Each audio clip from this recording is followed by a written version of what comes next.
Hey guys, what's going on? Welcome to another video. Today I'm just going to talk about a blog that I just did. It's called Psychic Openings and Sweetness of Emotion. I'm going to try something new today. What I'm going to do is I'm just going to read my blog. This will give those of you who like an audio version or more of a video version of the information an opportunity to learn more about what I'm going through on this Kundalini adventure. So, without further ado, here we go. So, last month I had a string of psychic openings that left me in a daze of spaciousness. I was feeling very charged with energy. My subconscious was exploding open. What I mean by this is I had a powerful influx of energy that illuminated the core of my fear. I felt a fear deep in the pit of my stomach being drug up to the surface. I also felt powerful anger in my head, and my hands and feet went cold because of all the suppressed darker energy coming up to be released. One evening, the powerful Kundalini energy sent me to my edge of feeling safe. I was taken back to the place where my only course of action was to lay down and take deep belly breaths. No matter how many times I've been through an energetic opening, they always surprise me with their power to shatter the reality that I was previously experiencing and take me into unknown waters. After my string of psychic openings, I found myself exhausted, uninspired, and submerged in self-doubt. Another name for these concurring feelings is the void, self-doubt optional. For these strong energies to be integrated in a peaceful way, I realized that, as the great mystic Sadhguru would say, I needed to have sweetness of emotion, otherwise known as love. The frequency of love is what integrates the energy into the physical vessel in a manner much less painful than if love wasn't present. If we don't have adequate sweetness of emotion or a frequency of love for the newer energies to merge with, we are left feeling overwhelmed and on the brink of, this is just too much. The energy coming into us is light. Light is information. You could call these psychic openings downloads. That is a popular term for feeling the infusion of newer energy and information that flood into the being. The thing is that light equals information, and love equals creation. So you need both in order to process the energy and then create a harmony within after it has been downloaded. When faced with what feels like too much energy, it is important to make a distinction between the energy and your mind, and how your mind is interpreting the energy. The energy is neutral. It is just energy being energy. Your mind, however, is picking sides. Maybe it is fearful of the energy. Naturally, the mind is afraid of anything it does not understand. If the mind becomes hostile to the energy, overly fearful, angry, or projects any form of negativity onto the energy and the process, it is important to not identify with the mind and instead allow yourself to merge with the energy, prompting the mind's fears and projections to dissolve. You have a choice. End the separation that the mind has created between you and the energy by becoming the energy, or stay interested and persuaded by what the mind is projecting and suffer. This is clearly something that is a practice and something that we cultivate over time. The best way to cultivate this practice of merging with the energy and allowing the noisy mind to dissolve is practicing a stillness meditation. Here's what I do. And it's on calmdownmind.com, and it's called The Practice of Relaxed Awareness. You can find this on my blog that is posted below.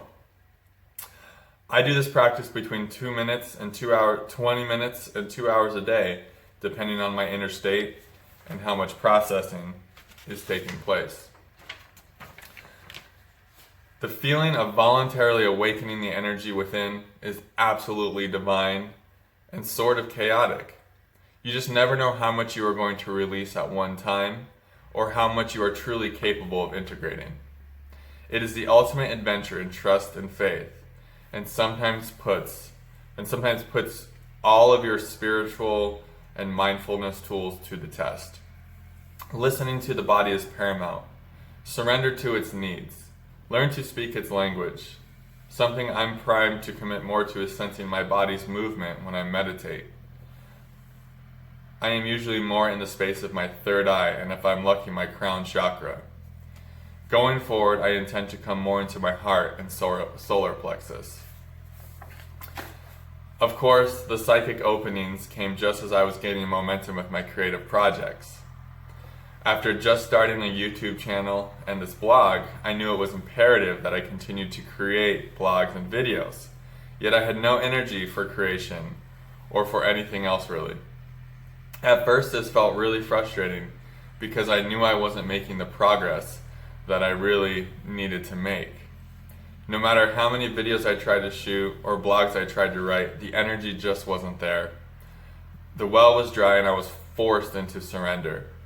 I was left no other choice, and my body was desperate for deep rest, a common theme this last 1.5 years. Once I surrendered, I noticed a deep calm set in throughout my body. The void wasn't going anywhere, so why not just allow this calmness to prevail and give myself permission to fully sink into it? That is exactly what I did. While my body basked in the peacefulness of the surrendered state, my mind was having an entirely different experience. My head was filled with this heavy spaciousness that wasn't pleasant or reassuring. I couldn't find an identity to plug into, and the story of me just wasn't there to grab onto. On the surface, that sounds liberating, but I could feel the pain that still resides within my skull so acutely. I felt this driving pain all around my skull and a deep fear in the pit of my belly. My constant companion while I was in the void was the powerful book Bringers of the Dawn. It isn't what this book was about so much as how it made me feel that I will always be left with. It changes you. New information that I would have considered esoteric and too far out not that long ago now has a deep hold on my interest and curiosity. Channeling is one such subject that even as short as 3 months ago, I would have considered it outlandish and outside of what I considered possible. After listening to Bashar, Abraham Hicks, and reading Bringers of the Dawn and the raw material, I am starting to change my tune. These works have influenced me on a deeper level than I could have ever surmised. Not that long ago, I would have been very uncomfortable with what channeling implied. The idea of another entity essentially using someone as an instrument to express through sort of terrified me. What has altered my perspective has been asking the divine to flow into me and to express through me. Sometimes when I am feeling so full of life, vitality, love, a deep sense of peace, a knowing that everything is beautiful and perfect, even in all of its chaos, I wonder why. Why anything? Why write, shoot videos, express the truth in conversation? What is the point of any of that when everything is so perfect and I could just be for infinite eternities because there is nothing more needed to enhance this moment? Pure enjoyment and connection are the reasons that spontaneous movement is instigated within. My being feels the internal movement of growth, and to resist this is to create unnecessary suffering. Sometimes the movement of growth asks for space to meditate and allow all of my suppressed negative energy to release. Other times it is just to give the physical body time to rest and recover from intense energetic shifts and releases. And then it will ask for outward expression and connection. Regardless of what the Kundalini and my body ask for, it is all fueled by living in an evolutionary reality that values growth above all else. Whether I'm going within and bringing piercing insight to my deluded thoughts, or I'm taking more imperfect action, writing my blog and shooting my videos, the movement emerges from this place of growth and expansion. I found myself swimming against the current this week after making not this week, but this was written a little while ago, but I found myself swimming against the current last month after making 2 very poor videos and then feeling embarrassed and ashamed of them. I found myself wallowing in the disappointment and believing my negative thoughts and stories about the situation. And then I came across this quote from Abraham Hicks. I am paraphrasing, but it goes something like this. Do I have the ability to not be disappointed even when conditions are disappointing? How conditional are you? If your well-being is contingent upon the condition, then you are probably going to be disappointed quite a bit. But if you have the ability to see it as coming, to accept it as part of the process, and to embrace the clarity that is coming as a result of the contrast, you discover things right around that disappointment that are not disappointment at all, and it is like finding the real treasure.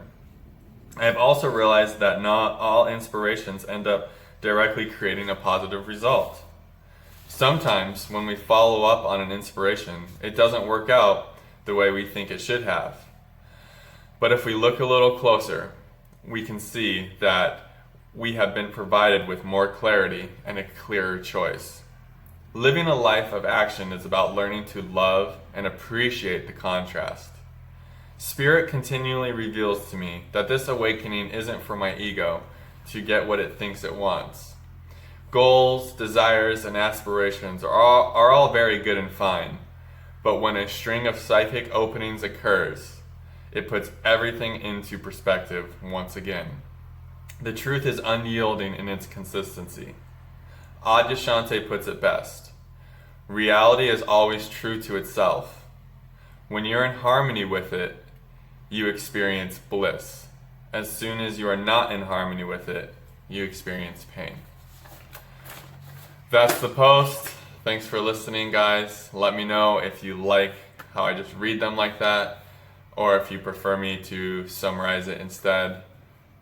Thanks a lot for watching, and I'll see you in the next video.